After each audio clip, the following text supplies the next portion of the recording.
Ipinahayag ni Pedro na wala tayong kuryente, biglang nawala ang kuryente. So ipinahayag ko ni Pedro na siya ay nag-iwan ng lahat para sa pagsunod kay Jesus. At ipinaalala naman ni Jesus na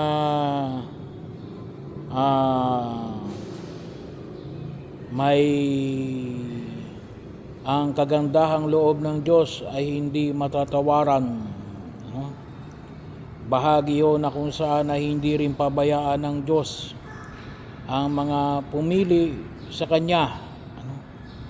Yun ay ibabalik. Kailang may kaakibat na kasama. Anong sabi niya?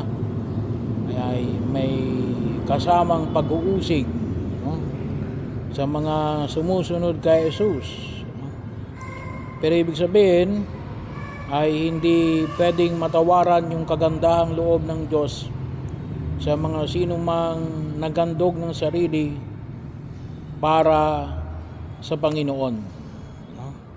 Yun yung ipinamamanik ko sa atin sa Ebanghelyo. Bahagi rin na ipinapahayag sa atin sa aklat ni Propeta Sirach na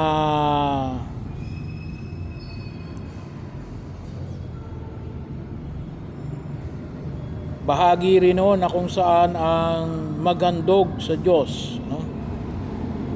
Pagkakataon na kung saan ay kalulugdan tayo ng Diyos. Bahagi pa rin na hindi niya pababayaan ang sino mang naghahandog sa Diyos. Anong sabi niya? Sapagkat ang lahat ng handog na ito ay itinagubilin ng kautusan. Kapag ang taong matuwid ay nag-alay ng kanyang handog, ang bangon ng taba na sinusunog sa dambana ay pumapailan lang hanggang sa luklukan ng kataas-taasan. Kinalulugdan ng Panginoon ang handog ng taong matuwid sa Kanya. Ito'y isang alaala na hindi niya malilimutan. So hindi lang paghahandog, ngunit isang handog na isang matuwid na tao.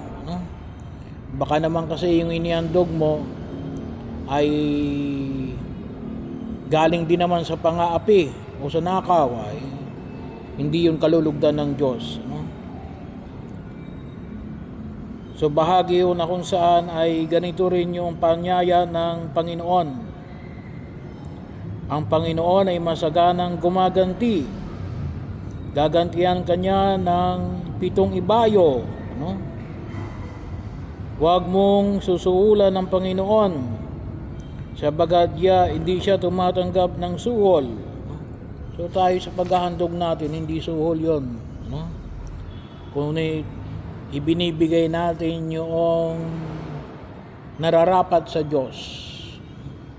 So bahagi hindi tayo, kaya nga sabi ko, hindi tayo naghahandog sa Diyos para pagpalain tayo ng Diyos.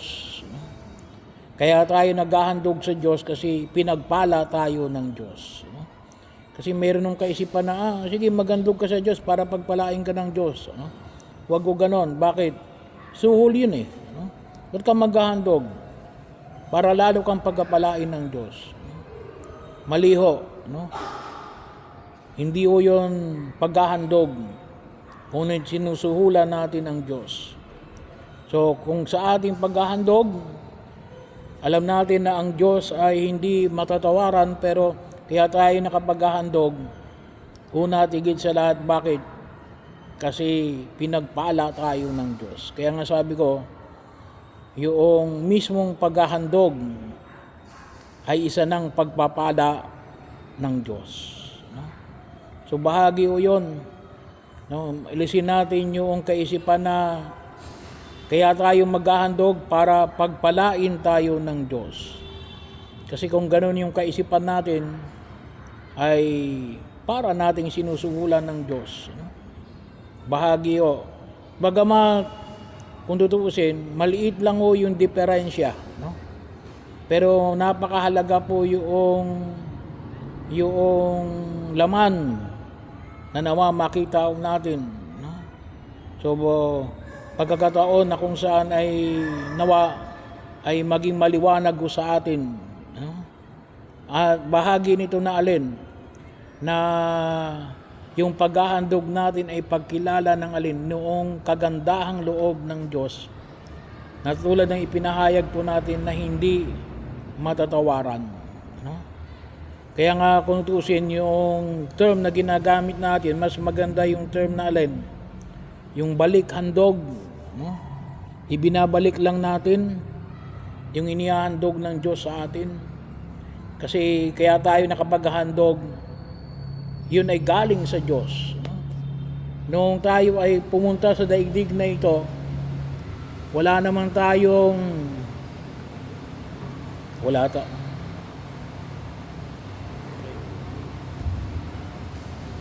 wala naman tayong dala. Tayo ay hubad-hubad na isinilang sa daigdig na ito. At kung tusin kapag tayo lilipas sa daigdig na ito, wala rin tayong matadala. Pero yung bahagi yung alin, yung inihandog natin sa Diyos, napakahalaga po naman. Bakit? Kasi nga binabalik lang natin yung mga bagay na ibinigay niya sa atin. Kaya maganda po yung term na balik handog. Pagkakataon magpaalala sa atin natin yung kaya ka nagbibigay ay hindi para sumagana ka. Kaya ka nagbibigay kasi masagana ka. Kung hindi ka masagana, walang hihingin sa iyo ang Diyos. Do not force na ikaw ay makapagbahagi. Bakit wala kayo eh? Kung talagang wala ka, bahagi mo yun na huwag natin kalimutan. Kaya kung natusin din, hindi rin yung karapat-dapat na mag-ahandog ka, iumutang mo sa iba. Pagkatapos kapag siningil ka, hindi mo pwedeng sabihin na, hindi yung lumo sa Diyos. Ay, mali.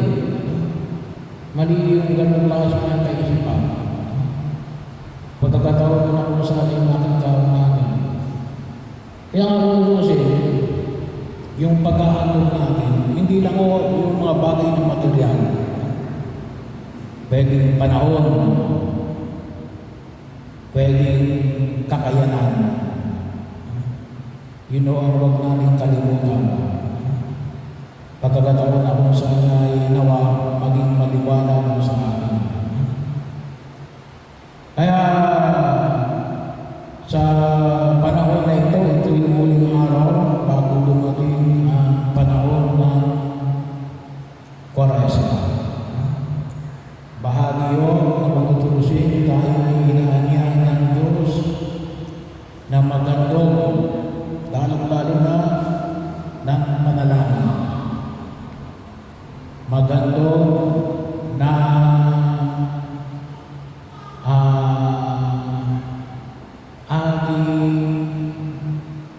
pwedeng pagsasakripisyo. Pwede rin yung kawang-gawa. Pagkakataon mo sa amin, makikawang natin. Panalangin. Pag-aantog ng panalangin para saan? Para sa kapatawaran ng kasalanan. Yan po kung tutusin din yung hamon ng Jubilee, yung tinatawag natin indulgence. Yung kasi yung indulgence, kapatawaran ng kasalanan. Kasalanan ng sarili natin at ng mga taong minamahal natin. Bahagi yun na kung saan ay makita natin sapagkat doon higit na makikita natin yung pagpapala ng Diyos. Kasi nga pag minsan hindi nila nakita na bakit naghihirap tayo? paghihirap ay alin. Marami dyan, hindi naman lahat, ay bunga ng kasalanan. Maghahandog tayo ng alin, ng ating kawang-gawa. Kaya din po, bahagi din po ng ating pagkilos, itong panahon na ito ng Kwaresma ang bukas, yung tinatawag natin fast cooking program. Ako'y mag-aayuno at yung ipunin ko kung kukwentahin yung magkano ba kayo natibili ko kasi hindi kayo kumain ng buo ng 3 beses. So yun ay iaalay natin para sa fast cooking program. Para yung naipon natin, magkano man yun, 50, 100 o 200, ay para ialay natin na alin, para yung iba rin, lalong-lalo na yung mga may sakit at walang makain, ay may angat sa kanilang kahirapan. So bahagi yun na kung saan ay may handog natin sa kanila. Pagkakataon na kung saan ay may alay natin ito, yung tunay na kung tawagan natin ni alin, yung pagkiisa natin sa pagliligtas ng Diyos. Bahagi rin yun ng ating paghahandog ng sarili, yung pagkakataon na alin na nawa magdulog ito ng tunay na pagkilala tulad ng pinamani ko sa aklat ni Propeta Sirach na alin maging bukas palad ka sa Kanya kaya na ginawa niya sa iyo. Ang Panginoon ay masagana ang gumaganti. Yung pagtitiwala natin na ang Diyos ay hindi nagpapabaya. Yun yung higit na panghawakan natin. Ang Diyos ay hindi nagpapabaya. Kaya dito minsan ng tao ay nagiging gahaman kasi akala niya pababayaan siya ng Diyos. Baka kasi akala niya nasa kanyang kamay para magkaroon siya ng seguridad sa daigdig na ito. Kaya yun ang kanyang pamamaraan para sa pag-alaala niya na alin kapag siya ay may sapat na kayamanan, ay yun ang magbibigay sa kanya ng tamang kaayusan sa daigdig na ito. Wala ho, hindi mo natin pwedeng pagbasihan nun sapagkat maraming pwedeng mangyari. Wala sa kamay ng tao ang tunay na seguridad. Tanging lamang sa kamay ng ating Diyos.